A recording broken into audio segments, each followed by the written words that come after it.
So there are a lot of taxes that Justin Trudeau is putting on fuels, including natural gas. But are those taxes effective? What do they want to do? Dan McTeague knows all about this and joins me right now because they are saying that, yes, those are heavy, burdensome taxes, but it's not for the money. It is to make the environment clean. True? No, not true. The environment is already clean. Now you can argue and make this point that we have a lot of carbon that's being produced every time there's an emissions from a vehicle or from an industry. But we have cleaned up our act. We don't use coal in the province of Ontario, as an example. So this idea that somehow we should be punishing ourselves, the Americans are laughing.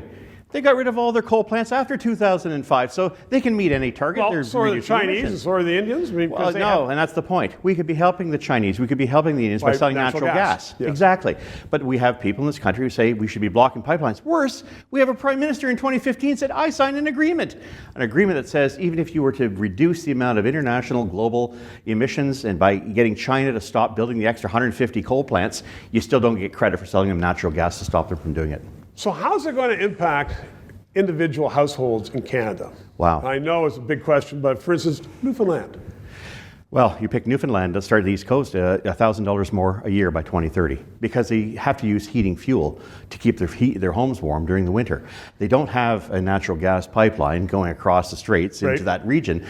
So really, renewables is not acceptable. We saw the example of Muskrat Falls. The government's got to bail it out. They don't have the infrastructure. They don't have the financial wherewithal. But imagine the disposable incomes of every Newfoundlander being hit by $1,000 every single year because of this. It's untenable. So in the East, we know it's going to be very, very tough. What about let's just go to the West? Yeah. Now they have lots of fuel, but what about the politics of this? What are these taxes going to do to the economy of Alberta, Saskatchewan?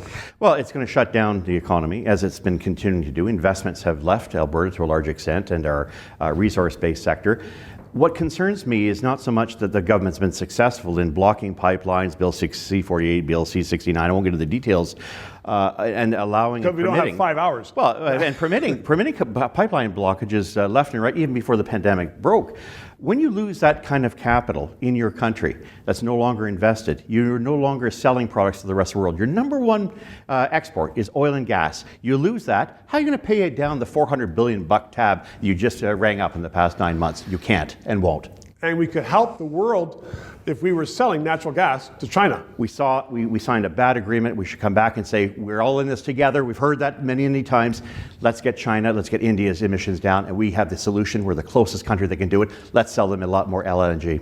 Let's have some common sense. Dan McTeague, thanks very much. Good to be here. So thank you for watching, and please make sure that you subscribe and tell your friends. We are going to have lots of fabulous shows coming up in the new year.